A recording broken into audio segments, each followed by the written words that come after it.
Welcome to the Mindful English Podcast. Welcome back, everyone, to the Mindful English Podcast. I'm Leo. And I'm Maya. Today, we're tackling the golden question. How can I stop translating in my head? We're going deep on how to actually think in English easily, or at least more easily. It sounds like a superpower, right? But it's really about building a new habit, a new pathway in your brain. And the best part?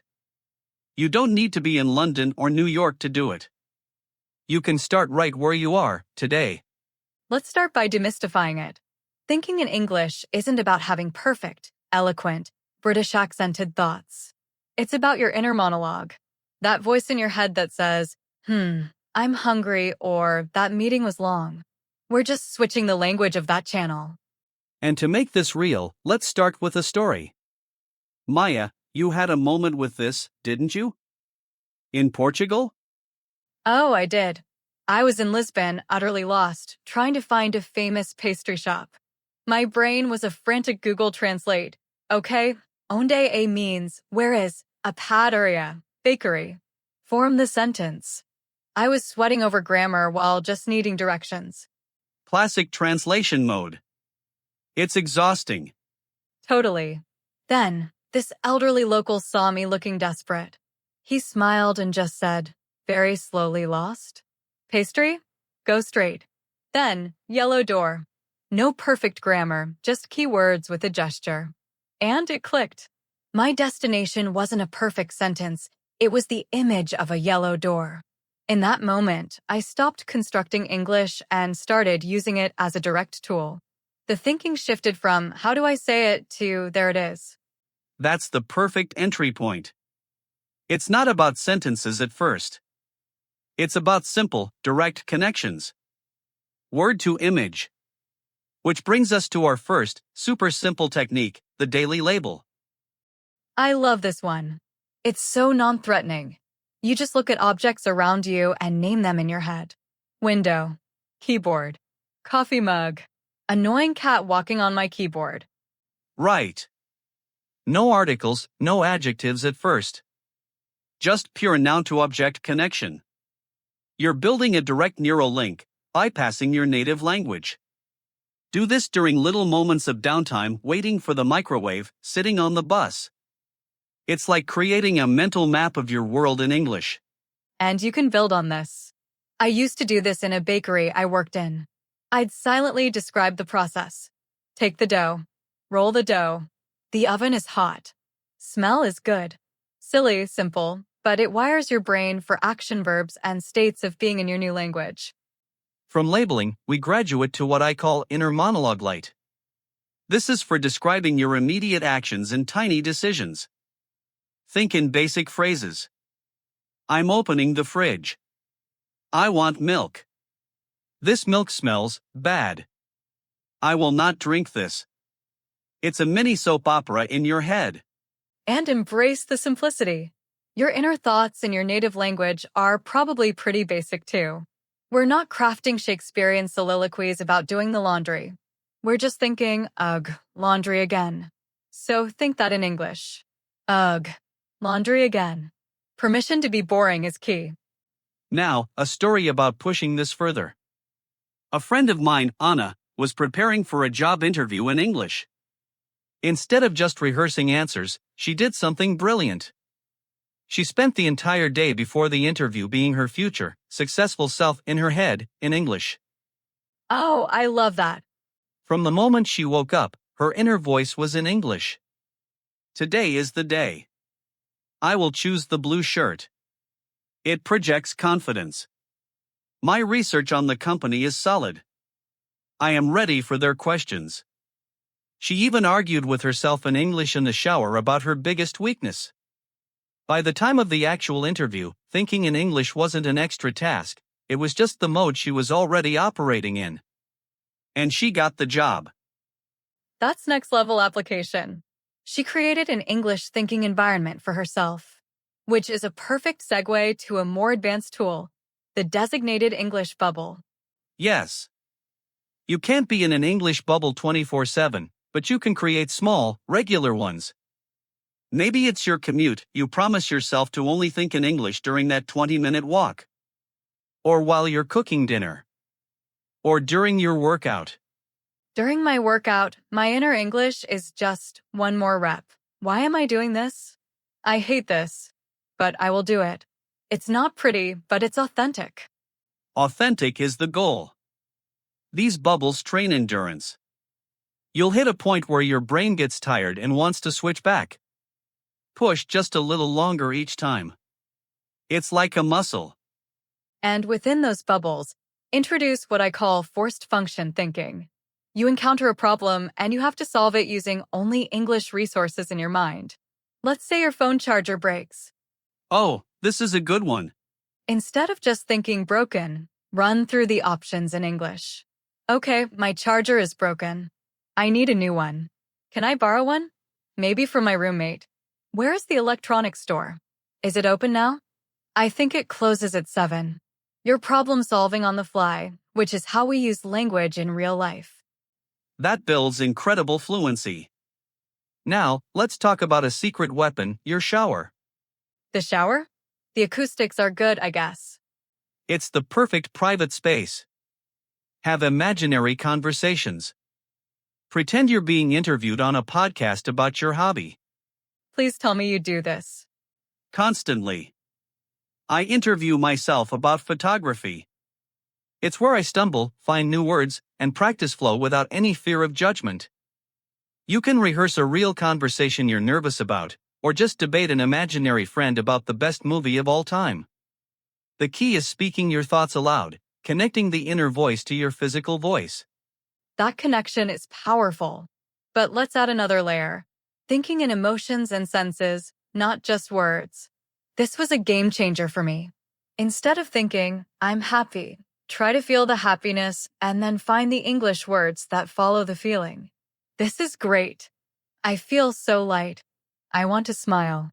You're describing the sensation directly in English, not labeling an emotion you've already defined in another language. That's profound. It moves from translation to direct expression. It reminds me of a student I had, Kenji. He was an artist and struggled with conversational English, but he started keeping a visual diary. He'd sketch his day, a stressful commute, a good meal, and then label and describe it only in English. Crowded train, tight space. Warm noodles, steam on my glasses. He was capturing experiences directly in his new language, which is the essence of thinking in it. I love that. And as you get more comfortable, you can start consuming all your input in English to fuel your output thinking. This doesn't just mean movies. Right. Think about your mental downtime. What do you wonder about? If you're curious about how bees make honey, watch a short YouTube explainer in English. Now, the facts, the concepts, the new vocabulary, they entered your brain in English. There's nothing to translate. Your knowledge base itself becomes English first. But what about when you hit a wall? When you can't find the word? Here's a crucial tip. Don't retreat to your native language. Get creative in English. Use what you have. If you can't remember blender, think the machine that makes smoothies. If you forget frustrated, think that feeling when the internet is slow. This is how native speakers think when they have a tip of the tongue moment. You're not failing, you're thinking like a native. That's such an important mindset shift. You're not failing at translation, you're succeeding at flexible thinking. Now, we've covered a lot, from labeling to inner monologues to English bubbles and creative description. But what about the biggest, most magical milestone people ask about? Dreaming in English. The Holy Grail. It feels like a sign you've made it. But it's not something you force. It's a natural byproduct of consistent exposure and mental practice. It happens when your brain is so saturated with the language that it becomes a default option, even for your subconscious. It happened to me after a period of intense immersion. And the dream wasn't eloquent. I was just arguing with a grocery store clerk about the price of bananas. But I woke up so excited, my brain was doing its own homework while I slept. That's the thing to remember through all of this. It's a journey of tiny, personal victories. Celebrating the first time you curse in English when you stub your toe. The first time you forget a word in your native language but remember it in English. The first time you have a silly shower argument and win. Absolutely. Don't police your thoughts for perfection. Celebrate the shift itself. The goal isn't to eliminate your native language. It's a beautiful part of you. It's to build a parallel path, a new way of seeing, feeling, and interacting with the world. So start small, but start today. Just label 5 things in your room. Tomorrow, describe your coffee. Build your bubbles. Have a shower chat. Talk to your pet in English. Be patient, and be kind to that voice in your head. You're teaching it a wonderful new skill. You know, Leo, as we talk about these techniques, it reminds me of another listener story. A man named Arjun from India wrote to us. He described his daily motorcycle commute through chaotic traffic. For years, his internal monologue during that ride was a stream of frantic, untranslatable reactions in his native language. Then he decided to change it. He started trying to describe the scene in English, like a sports commentator. The rickshaw is cutting across 2 lanes. The cow is not moving. I am braking. Honking everywhere. Now the rain is starting. Perfect. He said it transformed a stressful part of his day into an active language gym. The constant need to react in real time forced his English thinking to become faster, more instinctive. What a brilliant, immersive practice. And it highlights something crucial. Thinking in English isn't a passive, meditative state. It's often an active, descriptive, reactive one. Arjun wasn't just labeling static objects, he was narrating dynamic life. That's the next level. Let's build on that idea of narration. Another powerful method is what I call past tense reflection. At the end of your day, instead of just replaying events in your head, consciously summarize your day to yourself in English, in the past tense. Today, I had a difficult meeting. My boss seemed pleased with the report. I ate a salad for lunch that was surprisingly good. This does 2 things. It practices past tense structures naturally, and it helps you process your life through the new language, weaving it into your personal history. I love that. It turns your life into a daily English diary entry in your mind. And this can be a bridge to another powerful tool, planning and worrying in English. Oh, tell me more about worrying in English. That sounds intense. It is, but it's effective. We all have those cycles of anxious thought, the what-if spirals. Try, just once, to deliberately have that spiral in English. What if I miss the deadline? What will my client say? Maybe they will be angry. But perhaps I can ask for an extension. It does something strange. The unfamiliar language can sometimes take the sharp emotional edge off the worry, allowing you to see it more logically. Plus, you're practicing complex conditional and future tense thinking under real psychological pressure, which is incredible for fluency. That's a profound application. It's using the language as a tool for emotional regulation, not just communication. It reminds me of cognitive behavioral therapy techniques, where you externalize thoughts to examine them. You're doing that, but in a new linguistic framework. Now, let's talk about a common obstacle: fatigue. Your brain will get tired. Thinking in a second language uses more cognitive energy. So, what do we do when the mental fuel is low? First, acknowledge it's normal. Don't see it as failure. Second, have a fallback plan for low-energy thinking. This is where you go back to ultra-simple, sensory-based observations. If you're exhausted on the train home, just do color labeling. Blue seat, gray sky, red bag, green sign. It's maintenance mode. It keeps the English channel faintly open without demanding a full script. Perfect. It's about consistency, not constant intensity. Okay, let's introduce another character to our discussion: technology. How can we use our devices to nudge us into English thinking? So many ways. The most basic: change the language settings on your phone, your social media, your streaming services. Suddenly, you're navigating Netflix menus in English, reading push notifications in English. This creates a low-friction, constant drip feed of the language into your daily tech life, which is a huge part of our mental landscape. Absolutely. And you can take it further. Use voice assistants in English. Ask Siri or Google, in English, "What's the weather today?" or set a timer for 10 minutes. You have to formulate the command in your head first, then speak it. It's a mini interaction that forces functional, imperative thinking. And for the writers, try free writing. Open a notes app or a physical journal, set a timer for 5 minutes, and write anything that comes to mind, without stopping, without correcting spelling or grammar. The rule is, it must be in English. It doesn't have to make sense. The cat is on the mat, but the mat is ugly. Why did I buy an ugly mat? I need new mat tomorrow, maybe blue. This unlocks a raw, unfiltered stream of English consciousness. It connects your typing fingers to your thinking brain in the new language. That's a fantastic way to bypass the inner editor. Now, let's think about social thinking. We often rehearse conversations in our heads before we have them. Start rehearsing them in English, even if the actual conversation will be in another language. Preparing to ask for a raise? Practice your key points in English in your head. Going to complain about a broken product? Rehearse the complaint in English first. You're structuring logical arguments and persuasive language in your new mental framework.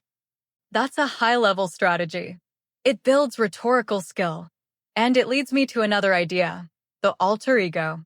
Some learners find it helpful to create a slight English-speaking persona. It doesn't have to be dramatic.